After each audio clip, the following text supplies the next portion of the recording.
Here's a bit more of a in-depth look at this gain sharing Automixer.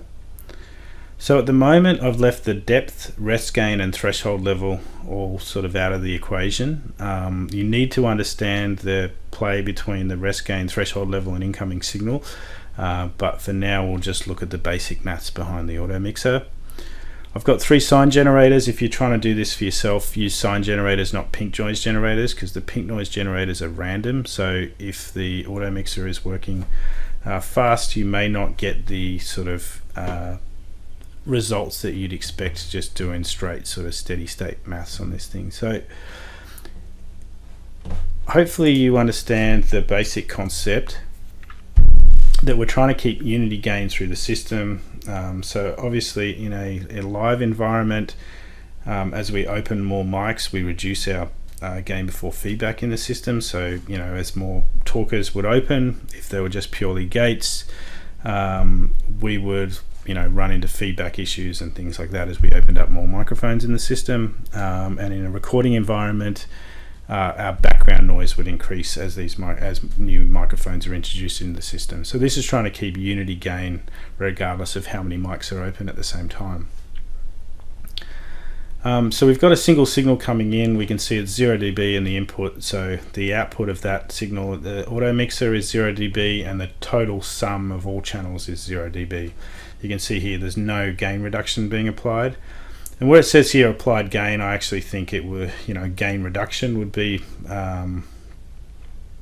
make a little bit more sense here, because we're never actually boosting the signals, we're always reducing the signals that aren't in use at the time. So if we add another signal here, we can see that the 2 signals are the same level, so we've got a -6 dB reduction in level on each channel, which sums back to 0.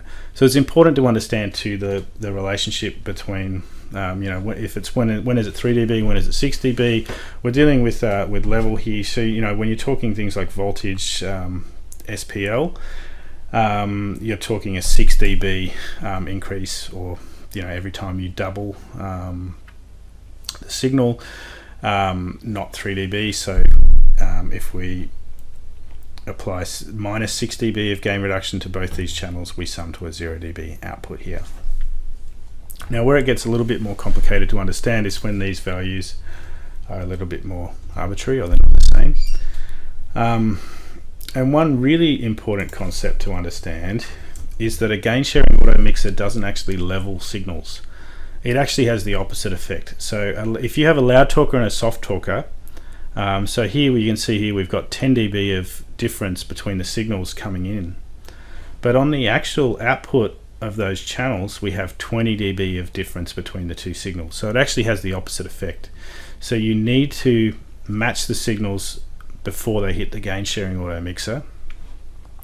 And another thing to understand too is if you're using this priority gain to match the applied gain, all you're actually doing at this point is maintaining the offset between the 2 signals on the output. So you can see here we're back to roughly a 10 dB difference between the 2 signals.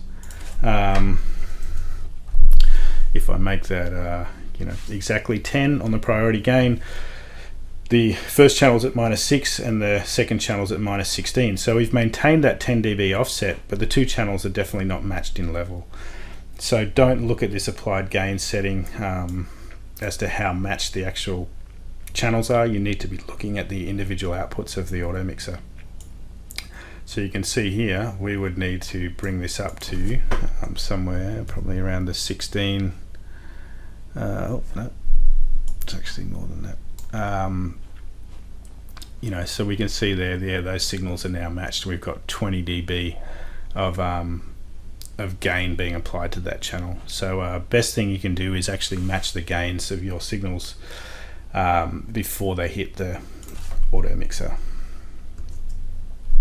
So let's look at some maths behind how this actually works and how these sort of values actually come about. So we'll start with some arbitrary signals. So we'll go -3, -5 and -12.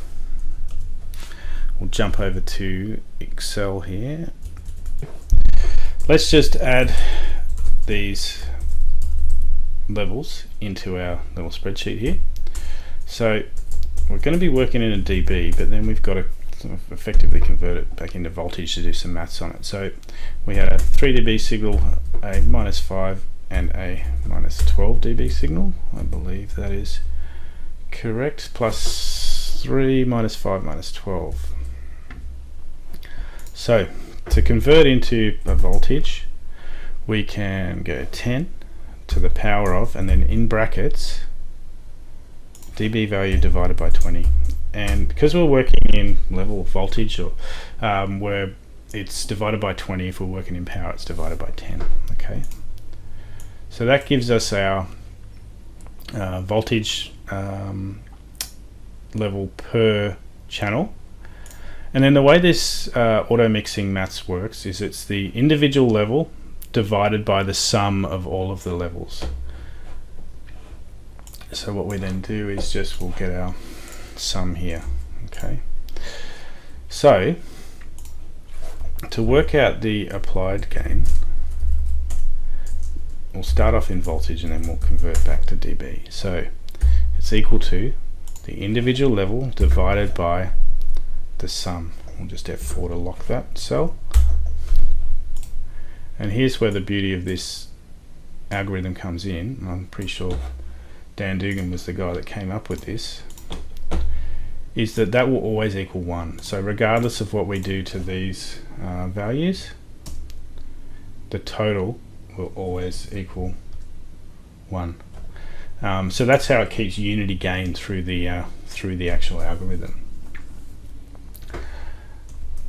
It's -5. Cool. Alright, so to convert back to dB, we're just going to use 20 log, and again, if we're working in power, it'll be 10, but we're not. So it's 20 log, and then there are our values. So we should see -3.95, -12, -19. So -3.95, -12, and -19. So that's spot on. So then if we look at the output signal, so let's say this is in per channel, so it's actually equal to the incoming signal plus the applied gain. So there we go. So we should be about -0.1, oh sorry, -1, -17, and -31. So we can see there, yep, almost -1, -17, and -31. Okay, now to work out our mix total.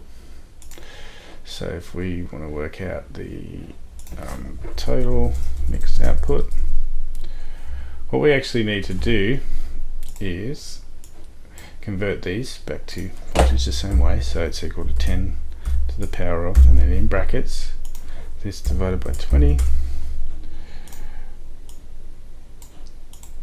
We will sum them, and then we just convert it back.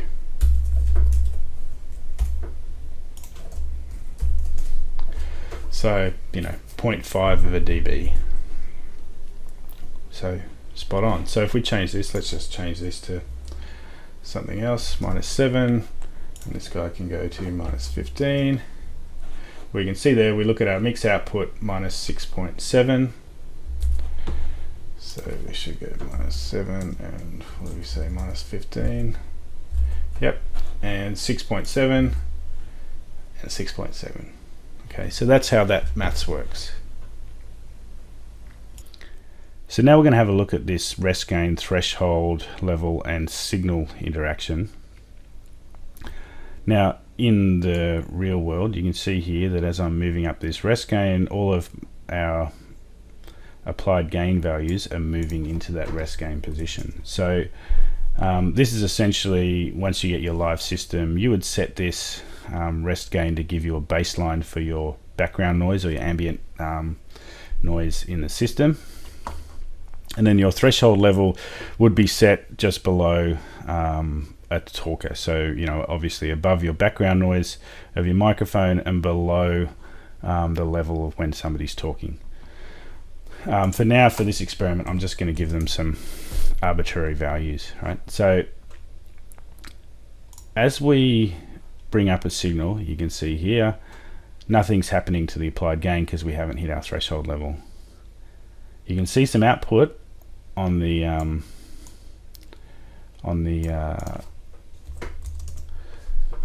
output of the mixer there, but you can see I've got minus 10 dB coming in and minus 30 dB on the output because there's minus 20 dB of applied gain coming in. Now we're equal to threshold, so nothing's happened. As soon as that signal goes above threshold, so I've gone 1 dB above threshold, we've moved 1 dB away from rest gain.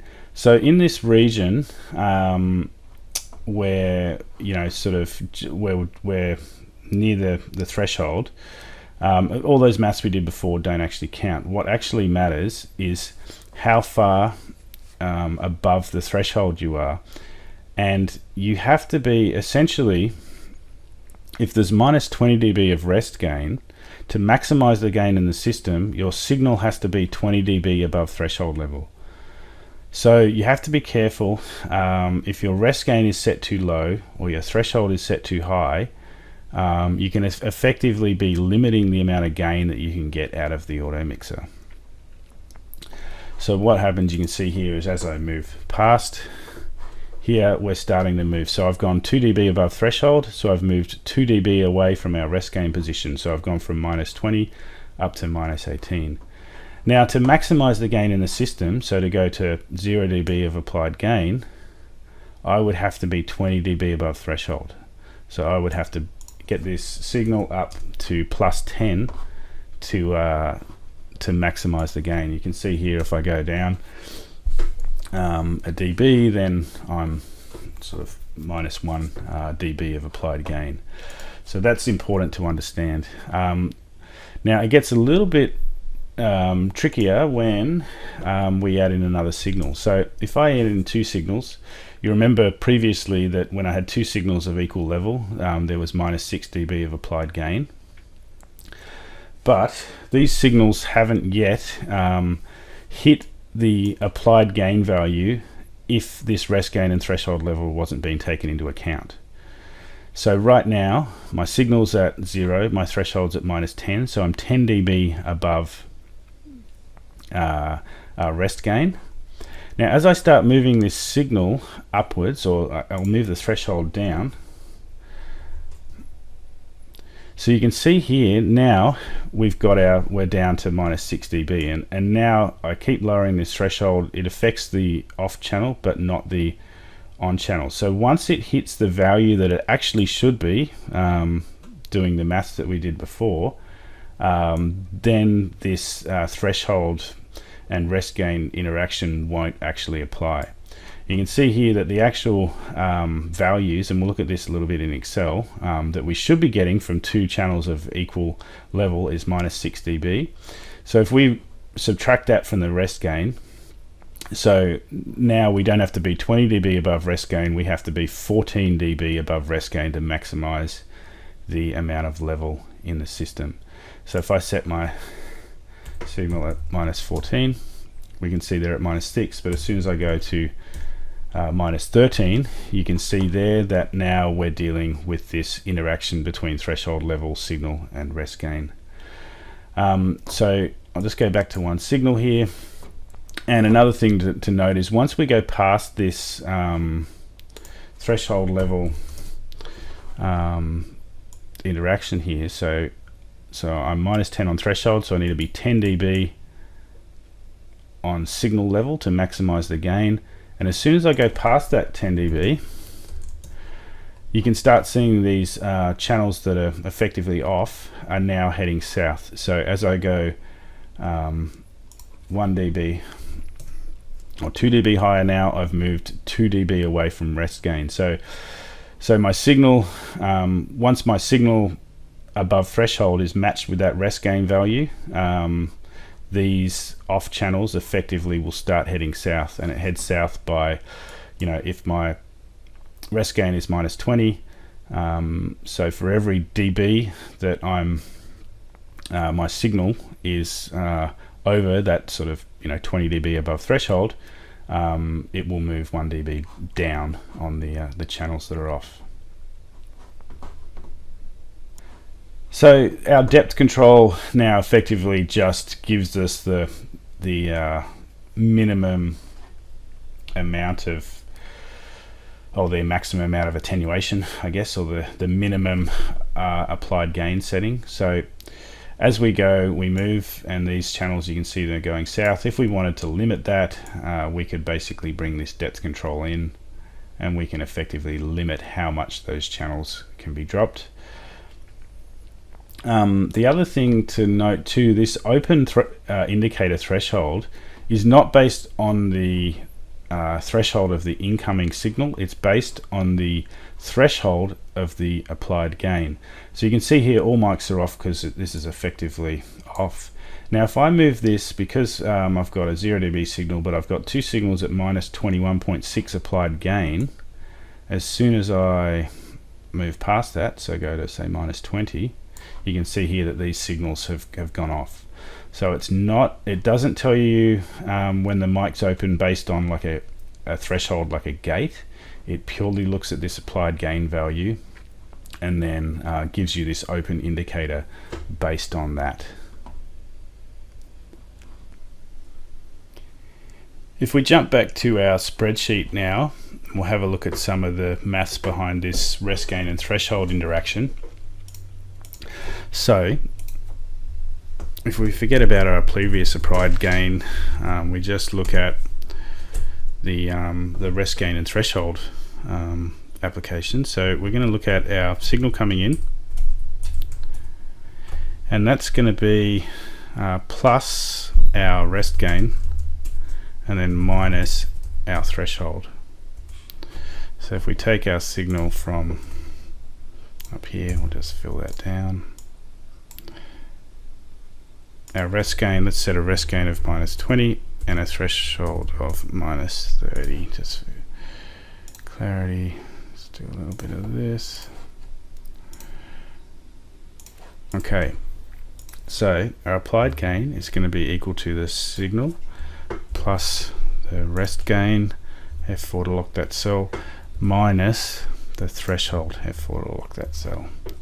Okay, now we fill down. So we can see there with a signal of minus 10, it's gone 20 dB past the threshold, and the rest gain set to 20 dB, so it's going to be maximizing the gain in the system, so there's no attenuation applied.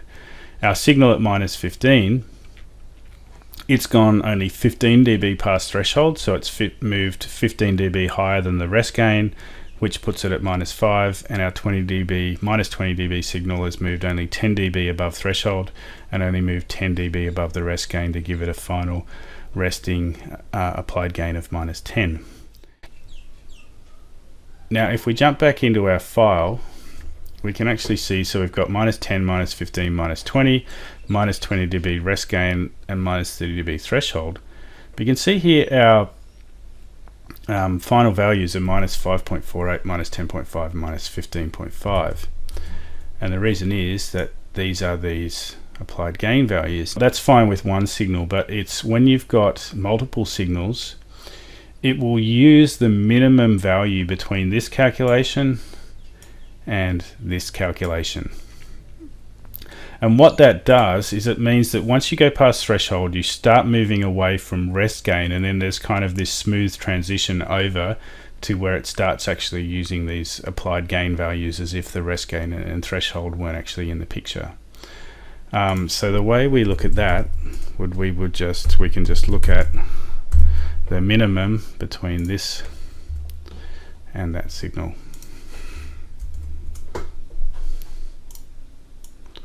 Okay, and you can see there that that's what we're actually experiencing. Now if we change this threshold and we start moving it upwards, we should get to a point where